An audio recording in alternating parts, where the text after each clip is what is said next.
게임 중독은 질병일까요? 아닐까요? 방금 시민 인터뷰에서도 보셨듯이 이 문제를 둘러싼 찬반 논란이 뜨겁습니다. 세계보건기구 WHO가 국제질병분류 개정안에 게임 중독을 등재하기로 최종 결정한 이후 후폭풍이 거센 상황인데요. 세계보건기구가 게임 중독을 질병으로 분류하게 되면 2022년 1월부터 우리나라를 포함한 전 세계 200여 개국이 게임 중독을 정식 질환으로 분류해 관리해야 하기 때문인데요. 게임 중독으로 인한 사회적 부작용을 바로잡을 수 있는 계기가 될 것이라며 찬성하는 목소리도 높지만 게임 산업 전반의 성장을 저해하는 규제가 쏟아질 것이라며 반대하는 목소리도 높습니다. 여러분은 어떻게 생각하십니까? 게임 중독을 질병으로 분류하는 문제, 여러분의 생각을 아침 토론으로 보내주시기 바랍니다. 100원의 이용료가 드는 유료 문자 샵 3698번으로 보내주시면 여러분들도 아침 토론에 참여하실 수 있습니다. 네, 오늘 토론에 참여해 주실 두 분의 패널 소개해드리도록 하겠습니다. 중앙대 경영학과 위정현 교수, 인터넷 스마트폰 과의종 예방 시민연대 김윤경 정책국장 모셨습니다. 어서 오십시오. 두 분 어서 오세요. 우선 국장님께 좀 여쭤보겠습니다. WHO가 이 개정안에 이 게임 중독을 등재하기로 했는데 왜 이렇게 등재하기로 했던 걸까요? 좀 이렇게 이해하기 쉽게 설명을 드리자면은 좀 비유로 설명을 하겠습니다. 네. 우리나라에서 최근 몇 년 동안 게임 중독으로 인한 그런 사건들이 많이 있지 않았습니까? 네. 예, 누구나 아는 그 사건들인데요. 그 사건들을 그대로 세계로 확대시켜 보면 이해가 될 것 같습니다. 세계적으로도 이제 아동 방임 사건으로 인해서 네. 이제 아이가 죽었다든지 아니면 뭐 게임을 너무 지나치게 하다가 돌연사를 했다든지 그리고 자기와 상관없는 어떤 불특정 다수에게 폭력을 가한다든지 살해한다든지 그런 일들이 있었습니다. 네. 예, 그런 것들은 이제 그 상황적 근거이고요, 상황적 배경이고요. 또 이제 그 학계나 그리고 이제 연구 같은 것도 이제 했었는데 제가 간단하게 이제 보니까 2014년에 네. 디지털 기기 과사용에 의한 건강 문제에 대한 공중보건학적 대응을 위한 국제 전문가 회의라고 동경에서 그 정신과 전문의 30명이 전 세계적인 정신과 30명이 네네. 모여서 회의를 했습니다. 네. 근데 결론이요.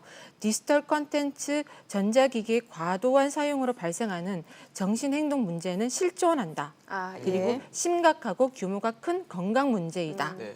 공중보건학적 대응이 필요하다. 이런 네네. 일들이 있었습니다. 문제가 예. 있고 영향을 미친다는 얘기를 하셨는데 그렇죠. 이 학부모로서 보셨을 때는 어떻게 좀 보셨어요? 질병이 된다에 네. 대해서. 저는 이제 이게 뭐 당연한 결과이구나라는 생각을 했고요. 네. 그리고 올 것이 왔다는 생각을 했습니다. 음. 그 이제 뭐 큰 사건들을 얘기하지 않는다 하더라도 우리 아이들이 이제 FPS 게임, 충격 게임 같은 걸 하거든요. 네네. 그러면 그 초등학생들이 했던 그림들을 보니 이런 그림들이 있더라고요. 그 그림에는 헤드샷이라는 용어가 나오고 예. 이게 방송이라 좀 조심스럽긴 하지만 네. 헤드샷이라는 게 머리를 컷한다는 뜻입니다. 예. 근데 충격적인 건 그 대상이 엄마인 거예요. 아. 네, 이 정도가 되면 초등학생들의 정신 건강을 이제 걱정하지 않을 수가 없겠죠. 네. 예.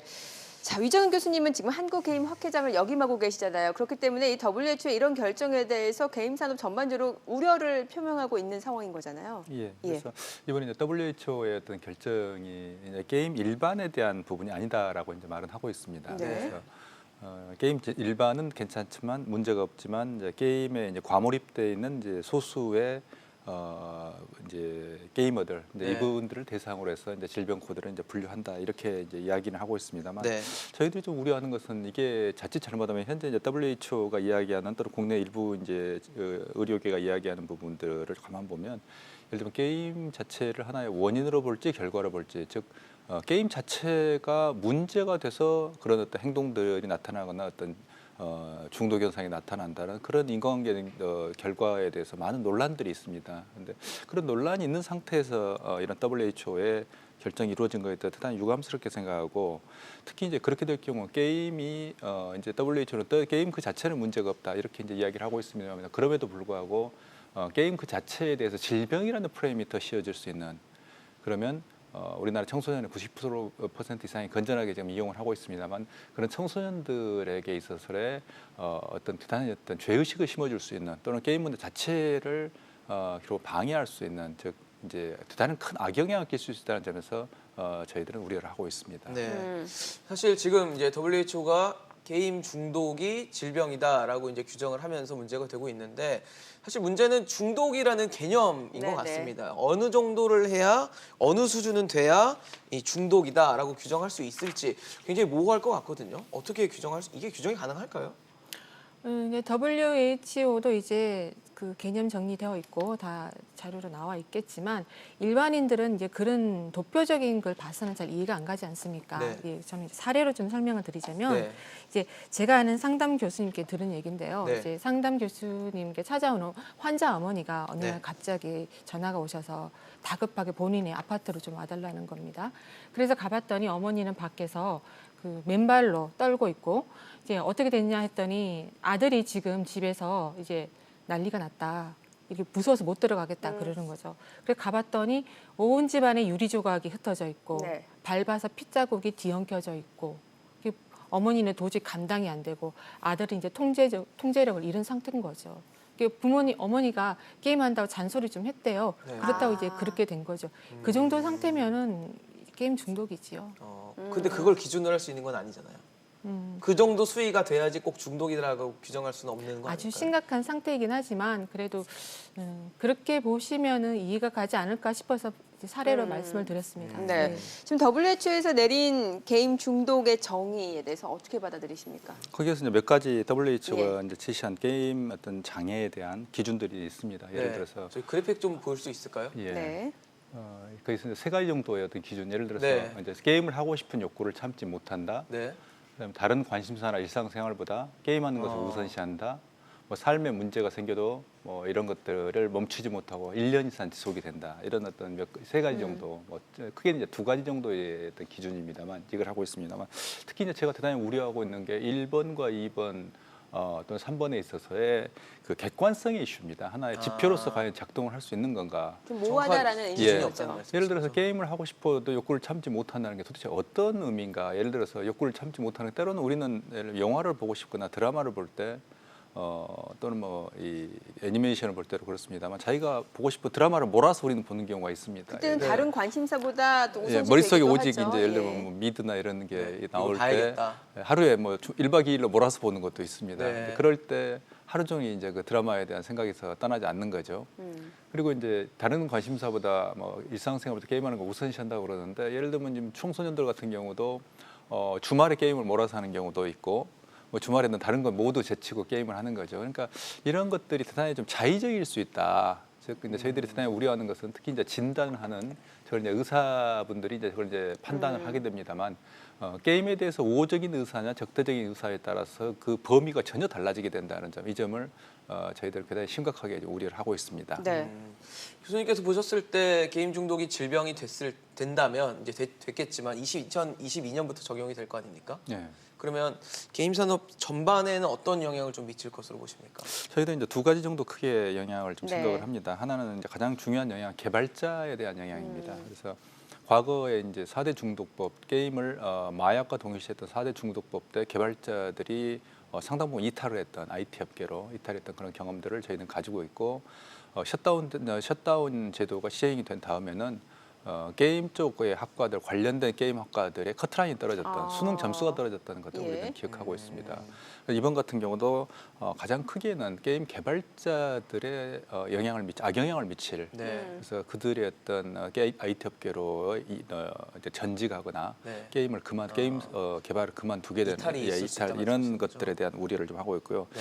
연간 매출 같은 경우도 만약 일어났던 규제책 그리고 향후에 이제 이 질병 코드 부여를 계기로 여러 가지 형태의 규제책이 나올 수 있다고 예상을 하고 있습니다. 예를 들면 뭐 기금에 대한 법안, 기금 징수법, 중독세라고 불리우죠. 네. 그런 것도 나올 수 있고 그렇습니다만 그런 어떤 전반적인 어떤 규제에 의한 효과를 생각을 해볼 때 연간 한 3조 원 정도의 산업 규모가 축소될 수 있는 산업 규모가 줄어들 수 있는 이런 좀 가능성을 가지고 있습니다. 그래서 네. 현재 우리나라 이제 컨텐츠 산업이 대략 한 수출액이 6조 정도 되고 있습니다만 그 중에서 게임이 차지하고 있는 게 한 4조 가야 되는 즉 반 이상을 게임이 차지하고 있는데 그런 부분들에 심대한 좀 타격을 주지 않을까 생각을 하고 있습니다. 네. 자, 지금 WHO가 게임 중독을 질병으로 분류하는 것과 관련해서 찬반 논란 굉장히 뜨겁습니다. 우리 네. 시청자분들도 문자로 많은 참여해주고 계시는데요. 그 내용을 좀 살펴보도록 하겠습니다.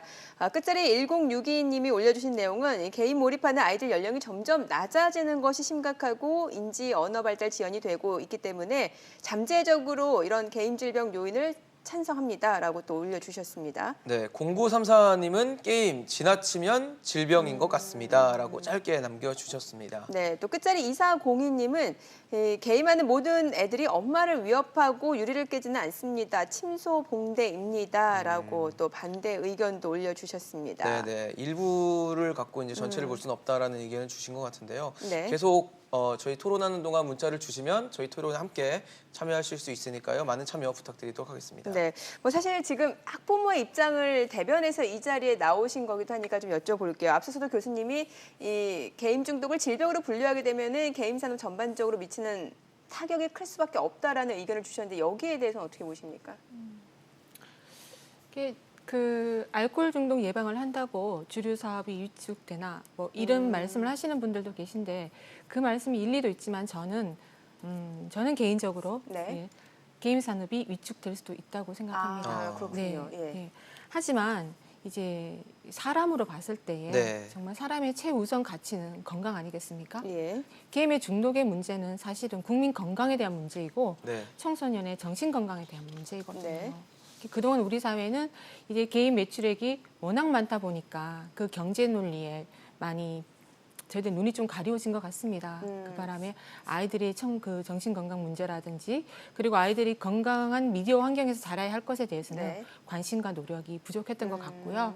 그리고 이제는 조금 균형과 조절, 밸런스를 맞춰야 될 때가 아닌가라는 네. 생각이 듭니다. 네. 예. 사실 국장님께서는 이제 게임 중독으로 고통받고 있는 사례들에 대해서 아까도 몇 개 좀 소개를 예. 해주셨는데 네. 조금 몇 개 더 소개를 해주시면 아마 좀 더 그 폭력성에 있다는 게임의 어떤 질병에 대해서 네. 좀 더 이해가 쉬울 것 같은데요. 아, 네. 일단은 뭐 몇 개를 소개해 주시면 일단 저희가 네. 또 얘기를 해보도록 네. 하죠. 이제 저희 단체에 밤늦게 전화가 온 일이 있습니다. 예. 네, 할머니인데요.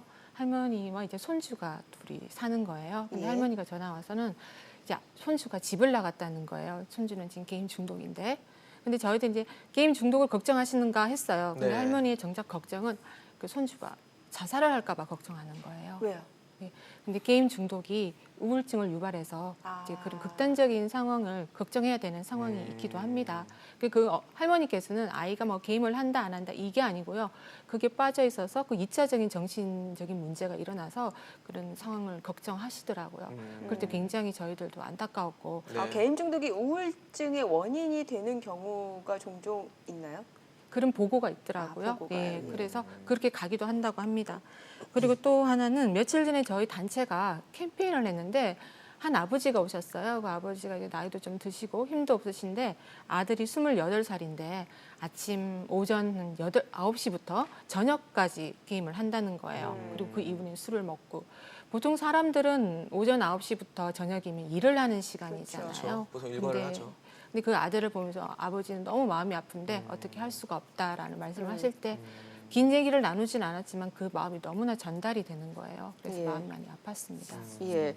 지금 이제 게임 중독으로 인해서 실질적인 생활에 어려움을 겪는 사례, 또 정신적인 그런 혼란을 겪는 사례를 말씀해 주셨는데 사실 이거는 뭐 경제적인 문제는 차치하고서라도 굉장히 심각한 부분 아닐까? 이 부분에 대해서는 또 어떤 의견을 갖고 계신지도 궁금하거든요. 예, 방금 그 국장님께서 굉장히 적절한 사례를 말씀해 주신 것 같습니다. 예. 근데 저희가 이제 보고 있는 게 뭐냐면 아까 이제 할머니하고 손주 이런 이게 조선 가정이라고 이제 부릅니다. 네. 근데 이제 제가 한 15년 전에 패널 데이터를 기반으로 해서 이제 이 게임에 대한 과몰입 현상을 조사를 해본 적이 있었습니다만 네. 그때 결정적으로 제가 이제 발견하게 된 게 결국에는 게임에 과몰입이 등장하게 된 주요한 계층이 사회적인 취약 계층, 그러니까 조선 가정, 맞벌이 부부 또는 뭐 이혼 가정 이런 즉 청소년들을 부모가 돌보지 못하는 데서 많이 발생한다는 걸 네. 저희들이 제가 좀 발견했었습니다. 그러면 우리가 이제 대안으로 생각할 수 있는 것은 그런 현상들을 어떻게 할 것인가 그게 이제 결국에는 그걸 원인에 대해서 우리가 공감을 한다면 어떻게 이제 해결할 것인가 하는 게 중요한 어떤 이슈가 네. 될 것 같습니다. 그래서 저희는 가장 중요하게 보는 것은 사회 전체적인 공동체의 건전성입니다. 그래서 애들에게 지금 대한민국 사회라는 것은 학생들을, 청소년들을 그냥 공부하는 기계로 만드는 그런 사회입니다. 그래서 그게 이제 미국이나 이런 선진국과 비교하면 가장 차이가 많이 나는 게 아웃도어 액티비티, 즉 외부에서 체육 활동을 많이 하는가 또는 음악이나 미술 활동을 많이 하는가 이런 것들이 우리하고 결정적으로 다릅니다. 그래서 우리는 주로 공부만을 위주로 해서 애들은 몰아가지만 거기에서는 주로 아웃도어 액티비티라든지 즉 사회 공동체의 건전성 이게 게임의 과몰입 현상을 막는 가장 중요한 전 치유책이라고 보고 그런 점에서 우리가 사회적인 어떤 취약계층에 대해서 조금 더 관심을 가질 필요가 있겠다. 그런 청소년들에 대해서 그리고 무엇보다도 사회 전체가 이런 어떤 게임의 과몰입 자체를 잘라내서 그 부분에 좀 초점을 맞추는 게 아니고 전체적으로 사회를 숲을 볼 필요가 있겠다. 나무를 넘어서서 그래야지 네. 나무가 썩어가는 현상을 우리는 막을 수 있겠다라고 생각을 합니다. 네. 그렇다면 꼭 질병으로 분류가 안 되더라도 이런 게임 중독을 막을 수 있다라고 보십니까? 혹시? 예. 근데 지금 같은 경우 저희가 이제 가장 우려하는 것은 질병으로 분류될 때 그러니까 득과 실, 즉 어느 점이 플러스고 마이너스인가를 우리는 항상 정책을 할 때 따집니다. 근데 아까 우리가 처음에 모두의 어떤 진단 기준의 모호성을 말씀을 드렸습니다만, 네. 그 결국에는 그 즉 불분명한 그 객관적, 즉 과학적 근거가 명확하지 않은 그런 진단 기준에 의해서 정상적인 청소년이 게임에 대해 장애자로 분류가 된다면 그건 굉장히 엄청난 그리고 그 학생의 평생의 문제가 될 수 있는 그런 큰 우리들이 과오를 범하는 것이죠. 과거에 이런 유사한 사례가 과거에 이제 미국과 WHO에서 한번 했던 게 동성애에 대한 부분이 한번 이런 큰 한번 문제가 된 적이 예. 있습니다. 그래서 동성애를 질병으로 분류를 했었는데 나중에 1990년대에 그걸 이제 제거했죠.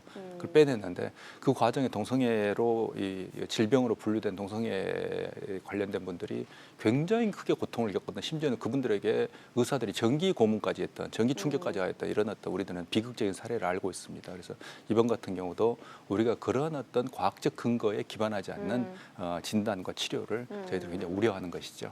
그러니까 질병으로 분류하지 않더라도 게임 중독을 막을 수 있는 방법은 있다라는 거 입장이시거든요. 여기에 대해서는 어떻게 보세요? 그렇지만 질병 분류를 해야 되는 이유가 어쨌든 지금 소수이지만 그 심각한 환자들이 있지 않습니까? 그분들을 위한 그 치료 체계가 있어야 되고 치료 서비스가 있어야 되고요. 네. 또 하나는 그런 거 말고도 필요성이 있는데 아이들이 이제 게임으로 가는 중독으로 가는 과정 속에서 그 과사용의 단계가 있습니다. 근데 이 과사용이 게임 중독으로 가는 전 단계인데 네. 이 단계에서 게임 중독이 질병이다라는 개념을 갖고 있다면 과사용을 막으면서 과사용에서 중독으로 갈 수 있는 네. 그런 예방을 할 수 있지 않을까라는 생각이 듭니다. 네. 자, 지금 많은 분들 계속해서 문자 참여해주고 계십니다. 네. 저희가 내용을 또 살펴보도록 하죠. 네. 지금 끝자리 8682님이 올려주신 내용은 이 게임은 정신뿐만 아니라 신체 리듬과 반대로 가는 스위칭 현상을 일으켜서 근무기력증을 유발하고 두뇌 손상도 일으킨다는 연구 보고가 있습니다. 라고도 올려주셨네요. 네, 또 5497님은 게임 중독 질병 찬성합니다. 우리 아들은 몇 년째 게임에 빠져 다른 어떤 것도 관심이 없습니다. 게임을 하면 하루에 6시간은 기본이고 주말에도 밤을 새기 일수입니다. 아마 네. 이제 아까 실장님 말씀해주신 그런 내용인 것 같은데요. 네, 또 끝자리 2402님은 게임의 모든 탓을 돌리면 안 됩니다. 그러니까는 산업 자체는 육성을 하고 근본 원인을 찾아야 됩니다. 아마도 위 교수님과 또 공감을 해주시는 분이 문자를 올려주신 것 같습니다. 네, 또 3099님은요. 게임에 중독된 아이들은 보통 가정 환경의 문제이지 않나 싶습니다. 혼자 있는 시간이 많아지고 가족과 놀러 가고 즐기는 시간이 점점 줄어들고 안타까운 현실이죠. 해서 아까 교수님이 또 지적해 주신 부분에 대한 문자를 주시기도 했습니다. 네. 사실 뭐 워낙 첨예한 문제다 보니까 지금 많은 분들이 문자를 주시고 계신데요. 사실 현재 게임 규제라고 하면 대표적인 게 이제 청소년 셧다운제, 그렇죠. 또 뭐 온라인 게임 월 결제 한도 50만 원으로 제한하는 뭐 이런 부분들이 있을 것 같은데 사실 국장님 보셨을 때 이런 규제들, 현재 있는 규제들은 좀 실효성이 좀 떨어진다 이렇게 보시는 건가요? 그 셧다운제가 원래 그 16세 이하 청소년들에게 그 이제 수면권을 보장하자 네. 이런 거잖아요. 근데 실제로 2010년도에 그 보고를 보니 그 16세에서 19세까지 아이들이 이제 그 시간에 심야 시간에 접속을 한 거는 한 약 20%고요. 그리고 16세 이하의 아이들은 한 3점 몇 %더라고요. 네. 네. 그러니까 어느 정도 실효성이 있는 거지요. 네. 하지만 이게 워낙 허술해서 아이들의 진짜 실효성을 제대로 거두자 한다면 네. 19세 미만으로 이렇게 그 연령을 확대시켜야 할 필요가 있는 것 같습니다. 그리고 또 하나 이제 규제로 말씀드리자면 이제 이제 게임 한도 규제잖아요. 네네. 근데 지금 그것이 온라인 게임은 있는데 모바일 게임이 없습니다. 아, 네. 근데 모바일 게임에서 어떤 일이 일어나고 있냐면은 예. 이 확률형 아이템이라고 해서 사행성이 있는 아이템이거든요. 네. 이것을 구입하기 위해서 이게 초등학생이 몇 천만 원을 쓰고 이제 성인 같은 경우에는 몇 억을 썼다. 이런 사례들이 종종 있습니다. 네. 그리고 국민청원 게시판에 보면 그런 뭐 사례들이 현질을 한다는 표현을 쓰는 뭐 그렇죠, 그런 거겠죠? 그렇죠. 네. 아이들 말로는 현질입니다. 네. 계속 사게 현금으로 만들고 아이템을 구매하는 그렇죠. 행위. 자꾸 이게 구매하도록 유도되는 그런 그 요소가 있는 거죠. 네. 그런 사행성의 요소가 있기 때문에 중독으로 빠져드는 경우가 있는데 이것 또한 규제를 좀 확대시켜야 하고요. 네. 이것은 이제 미국 같은 경우에는 조지 하울리 상원 의원이 이제 초등학생한테 그런 거는 판매하지 네네. 말자라고 이제 예. 규제를 했고 네. 하자는 그 법안을 이제 냈고 그리고 유럽 같은 경우에는 조금 더 앞서가고 있는데 이제 그 문제가 사행성 아이템으로 인해서 문제가 일어났던 그런 게임 회사 같은 경우는 서비스를 이제 중단하자 여기까지 가 있습니다. 네. 예. 네네. 국장님 말씀을 들어보면 그래도 규제가 어느 정도 영향을 주긴 했지만 그래도 아직은 좀 부족하다라는 미흡하다. 지적을 해주셨거든요. 교수님 어떻게 보셨어요? 근데 규제 이슈에 대해서는 우리가 이제 선진국과 후진국의 기준을 좀 생각을 해볼 필요가 있습니다. 그러니까 국가나 정부에 의한 규제를 주로 하는 게 후진국입니다. 네. 그래서 게임에 대한 관련된 어떤 규제책 또는 게임에 대한 심의, 등급 분류 이런 걸 보면 선진국이라고 불리는 미국, 일본, 유럽은 자율 등급 심의를 합니다. 그래서 주로 학부모에게 정보를 제공한 쪽으로 갑니다. 근데 우리는 국가기구가 강제로 하는 거고 우리보다 훨씬 더 규제 또는 정부에 의한 통제가 심한 곳이 중국인 것이죠. 네. 근데 그렇게 볼 때 우리가 과연 어떤 방향으로 지향을 해야 되는가 하는 데 있어서 결국에는 규제보다도 훨씬 더 중요한 게 저는 아까 말씀드린 공동체적인 건전성, 특히 가정의 역할이 대단히 중요하다고 해요. 그중에서 네. 엄마의 역할이 대단히 중요합니다. 예. 그래서 저는 어머니들에게 항상 조언을 드리는 게 자녀들이 하는 게임에 대해서 관심을 가지고 들여다보세요. 잘 지켜보십시오라고 이야기를 많이 하는 경우가 있습니다만 우리나라 이 어머님들은 특히 학부모들은 좋은 학원을 보내기 위해서는 정말 불철주야 노심초사하시면서도 얘들이 어떤 게임을 하고 있고 게임 내 인간관계가 어떤 건지에 대해서는 상대적으로 관심이 좀 소홀하지 않나라는 그런 좀 안타까움을 느끼고 있습니다. 네. 네. 자, 다시 한번 시청자분들의 문자 저희가 어떤 내용들 올라왔는지 좀 확인을 해보도록 하죠. 일단은 뭐 셧다운제에 대해서 끝자리 5497님은 별 의미가 없다. 부모의 이메일을 이용해서 인증하는 경우도 있기 때문이다. 그리고 또 0337님은 게임을 못하게 하면 뭐 하게 할 건가요? 그러니까 뭔가 우리나라에서는 아웃도어라든지 액티비티 네. 활동이 좀 적기 때문에 게임을 대체할 만한 활동이 없다라는 부분을 좀 지적을 해주신 것 같습니다. 네, 또 8877님은 본인의 사례를 이제 말씀해 주신 것 같은데요. 우리 아들은 어릴 적부터 지금 36년간 게임만 하고 집에 있습니다. 제발 도와주세요라고 호소하시는 문자도 남겨주셨고요. 네. 0879님은 판단력 없는 아이들이 게임에 무차별적으로 방치되고 있습니다. 게다가 아까 또 국장님 네. 말씀하신 것처럼 내용이 잔인한 것도 문제입니다라고 지적을 또 또 해주셨습니다. 끝자리 1464님은 게임 과몰입이 중독이면 스마트폰 사용도 중독으로 분류해야 합니다. 실제로 몰입해서 사고도 많고라고 의견을 주셨고 또 끝자리 1479님도 게임 중독을 질병으로 분류하는 것에 대해서 반대한다. 그러니까 질병 분류로 게임하는 사람을 환자 취급한다는 게 역효과만 불러올 것이다. 앞서 위 교수님이 지적한 부분에 대해서 또 의견을 공감을 해주시는 의견을 올려주셨습니다. 네. 자, 그러면 이쯤 돼서 저희가 또 궁금해지는 게 과연 이 게임 중독을 질병으로 분류를 하게 된다라면은 이 게임 과몰입 중독을 막을 수 있는지 여부입니다. 여기에 대해서 어떻게 보십니까? 현재 상황상 암 백신이 개발됐다고 해서 암이 갑자기 없어지지는 그러진 않겠죠. 않죠, 예. 네. 게임도 마찬가지라고 생각하는데요. 그래도 필요한 것은 소수라도 환자가 있으니 그들에게 치료를 할 수 있는 체계가 있어야 하는 거고 또 이 게임이 중독이 질병이라는 개념이 있어야만이 네. 또 예방을 할 수 있는 근거 마련도 되는 겁니다. 네. 그리고 게임 중독이 질병이라는 근거 그 개념 하나가 벌써 그 예방의 시작이거든요. 네. 출발이 될 수 있다. 그렇죠. 예. 사람들이 이제 그걸 이제 느끼면서 이제 예방해야겠구나, 조심해야겠구나 그런 생각들을 하지 않겠습니까? 네, 위 교수님도 마지막으로 좀 짧게 의견을 부탁드릴게요. 저는 가장 이제 게임의 어떤 과몰입 현상 또는 중독 현상을 막을 수 있는 것은 역시 전체 커뮤니티, 공동체 또는 국가의 건전성입니다. 사회. 그래서 전체 숲을 보고 숲을 어떻게 환경 생태계를 복구할 것인가 또는 그걸 잘 관리할 것인가 생각을 해야지 거기에서 이제 병든 나무 하나를 잘라낸다고 해도 그런 어떤 나무들이 끊임없이 나올 수 없는 환경일 때 예를 들면 대표적인 게 우리나라 청소년들을 어떤 공부하는 기계로 만들어 놓은 그런 어떤 사회적인 시스템들입니다. 그래서 정말 애들이 몸과 마음, 심신이 밸런스를 잡을 수 있는 즉 운동과 또는 학습이 밸런스를 잡을 수 있는 이런 하나의 건전한 사회 구조가 될 때 이런 문제는 근본적으로 해결될 수 있지 않을까 생각을 합니다. 네. 네. 자, 오늘 좀 더, 많은 네. 분들 참여해 주고 계시니까 마지막으로 저희가 또 시청자분들 의견을 네. 좀 살펴보도록 하겠습니다.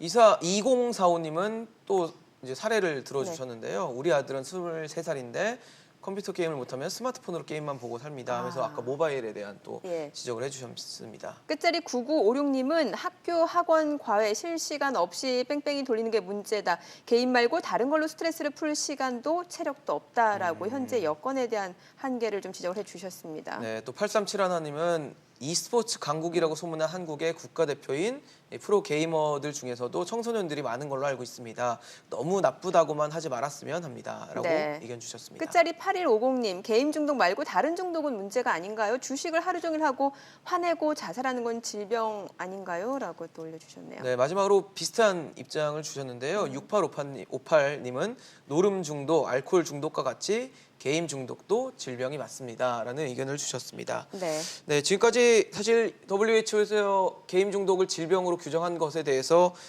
위정현 교수 또 김윤경 정책국장과 함께 얘기 나눠봤습니다. 말씀 감사합니다. 잘 감사합니다. 들었습니다.